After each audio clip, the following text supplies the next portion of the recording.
Maldives is a country of 2,000 islands off the southwest tip of India, and the country's president is this guy, Mohamed Nasheed. Now, he is a man on a mission. His country is the lowest nation on the planet. That is, it sits less than 5 feet, that's 1.5 meters, above sea level. And you know, we're always hearing about the oceans rising, a fact connected to climate change. Well, Nasheed says that means he is leading a sinking nation, a nation that may not make it out of this century. Rising sea levels could wipe the Maldives off the map. For us, climate change is no vague or abstract menace, but a clear and a present danger to our survival.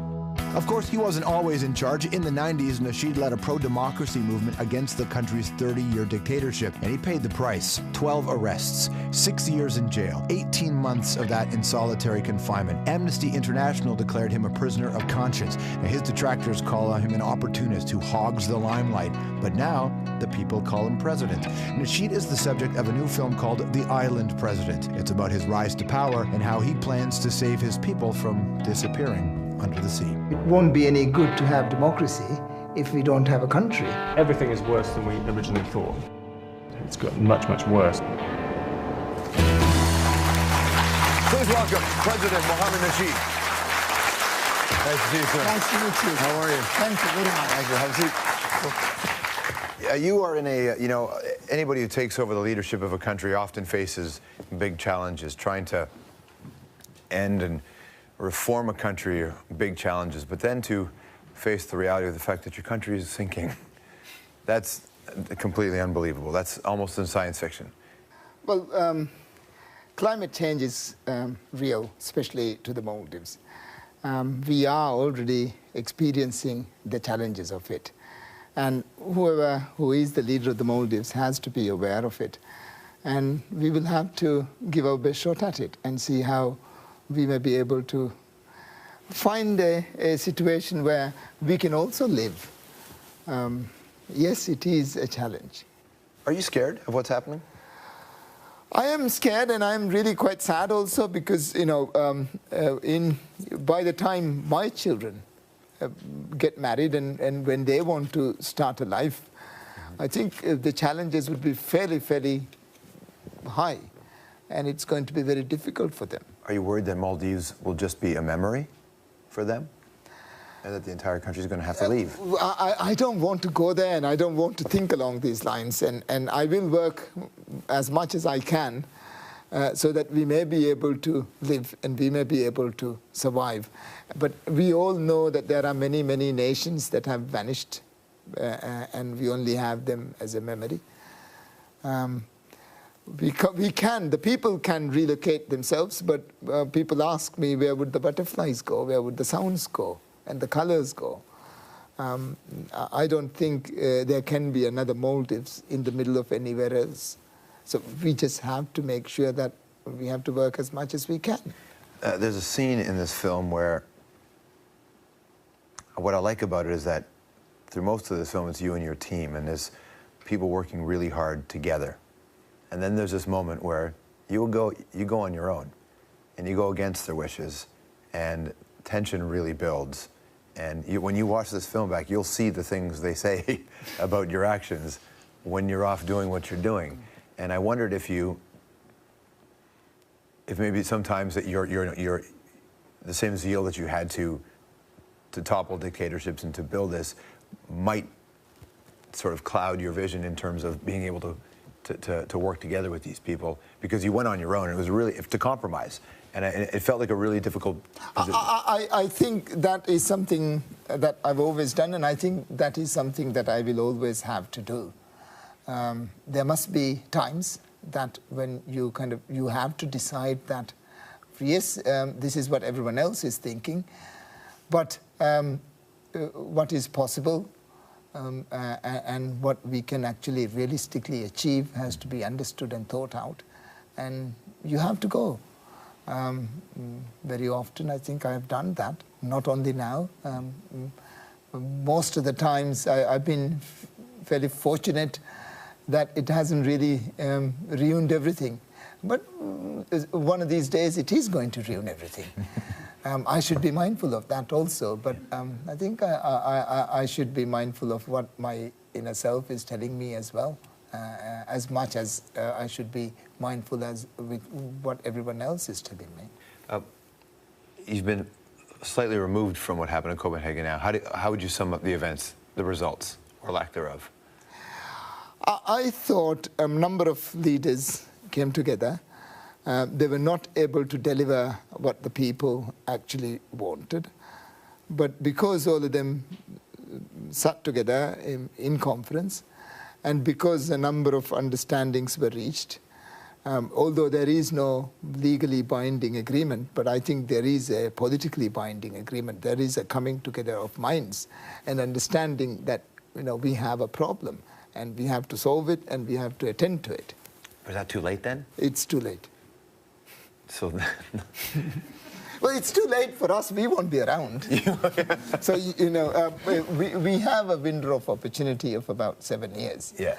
Oh, that's not going to happen, because here's the thing. You saw Kyoto. There was a deal in Kyoto, and nations, Canada included, didn't ratify it. No. So they didn't, and the only thing I could take from that is they don't really care. I'm a president, and I can't say all these things about countries. Yeah.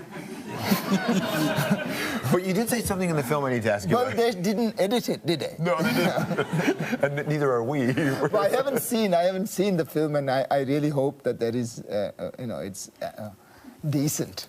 Look, the film is more than decent. It's very interesting. I don't think I've ever seen a head of state be portrayed so candidly to show the passion, but also the frustration. I tried to be a head of state. Yeah, I tried my best. Well, you did that. You did that. But there was a line in the film that you were talking about. You were frustrated with the process of getting countries on board, and you expressed some sort of disbelief at the role India was playing, and you said India is acting like Canada. And historically, we took that to mean something good, but we know that you didn't mean something good by that. No, they were hiding it. They were hiding it, yeah. They were hiding it, and it was very cleverly done. Yes. So what did you see Canada do when you were there? Not seen. Not seen at all. So when you go back home and you say, listen, there was a window of opportunity, and I don't want to make jokes or light about this, because this is your country that is going away. Serious, yes. If the oceans rise... If the oceans rise, we won't be around. And not only us, there are so many other thousands of people, millions of people, who will be affected. And this is actually quite real. People are still unable to understand the gravity of it, I suppose, but soon we are going to see how stupid we were. The British were supportive of your bid to become the leader of the country. Are they supportive of what you're doing now? Well, I think they are. They would rather if I did it another way around, perhaps. But I think most countries would listen to the Maldives because they understand how fragile we are and how delicate the whole situation is to us. So for us, this is unrelenting, and we really have to stick to it. And we have to say what we have to say. And I believe that others will also understand that this is something that we have to keep doing. There's a natural distrust that happens from the outside world, that when they see one country or one political party fund another, that in return they'll want something. That's the campaign reform in terms of funding is a big issue here in North America. When people found out that maybe the British Conservatives were funding your campaign, that they'd want something in return. No, they didn't fund our campaign. There's a foundation called Westminster Foundation for Democracy, and I was writing letters to everyone, including the Queen and the Westminster Foundation for Democracy. Did she write you back? She did. No, she didn't. She did. What did she say? I shouldn't say that. You should say. Well, I was in exile, and I was fishing out and trying to see who would help us. And then Westminster Foundation for Democracy was receptive, and they said they could only do this through another political party. So we thought that because this was one of the oldest parties around, they would have a little bit of experience in building a political party. What we were trying to do was to build a political party in the Maldives. So we got the Conservatives' assistance in building the political party. Do you share similar values with that British Conservative Party? Well, they said we have to. If we were to go for the Conservatives, we have to be centre-right. But are you centre-right? Well, yes, we are. it's difficult now to kind of, judge and categorize yourself in these kind of political compartments. We are trying to consolidate democracy in the Maldives, and that calls for a whole set of other kind of policies and issues to be dealt with. What's your inner self telling you now about the situation you're in? It's strange and it is overwhelming that you are celebrating the Maldives, and it is we are extremely grateful and thankful. I understand how much we are gaining from your assistance, from the fact that you are willing to interview me and the whole of your public would be listening to it, while Canada is yet to make more progressive moves in climate change. We are a very small country. We are a very, our means are very, very modest. We have to fend for ourselves.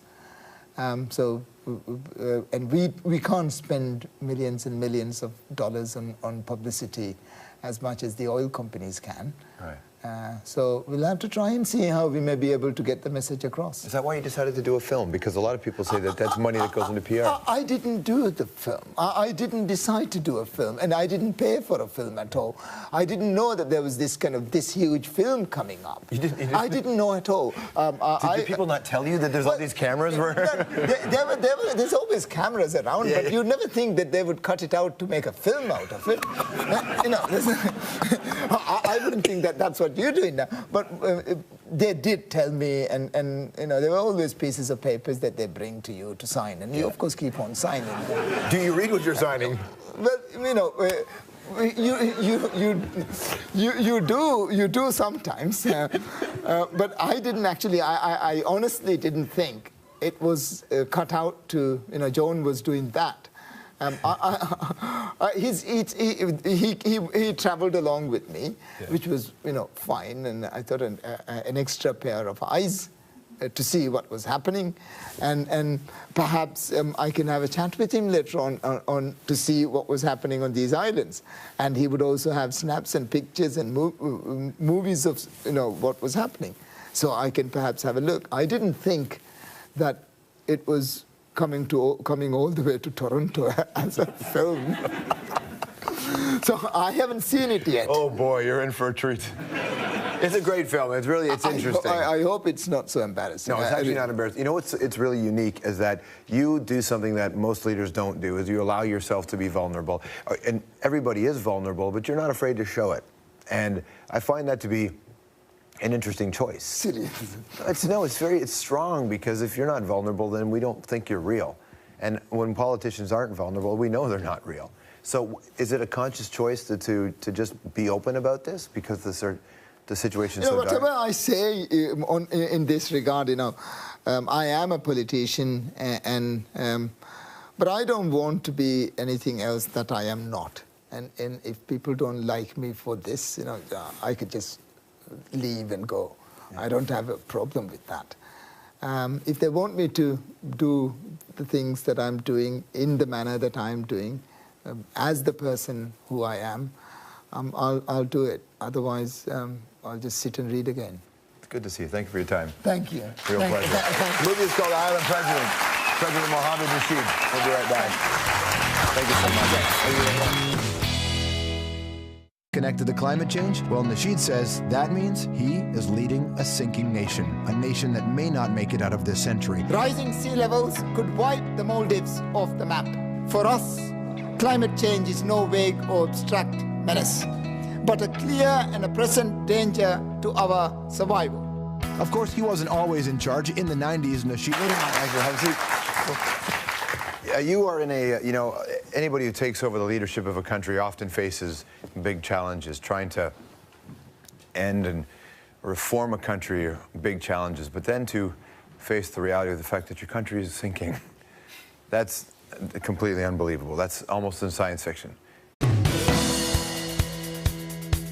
Maldives is a country of 2,000 islands off the southwest tip of India, and the country's president is this guy, Mohamed Nasheed. Now, he is a man on a mission. His country is the lowest nation on the planet. That is, it sits less than 5 feet, that's 1.5 meters, above sea level. And you know, we're always hearing about the oceans rising. A fact, he led a pro-democracy movement against the country's 30-year dictatorship, and he paid the price. 12 arrests, 6 years in jail, 18 months of that in solitary confinement. Amnesty International declared him a prisoner of conscience. Now, his detractors call him an opportunist who hogs the limelight, but now the people call him president. Nasheed is the subject of a new film called The Island President. It's about his rise to power and how he plans to save his people from disappearing under the sea. It won't be any good to have democracy if we don't have a country. Everything is worse than we originally thought.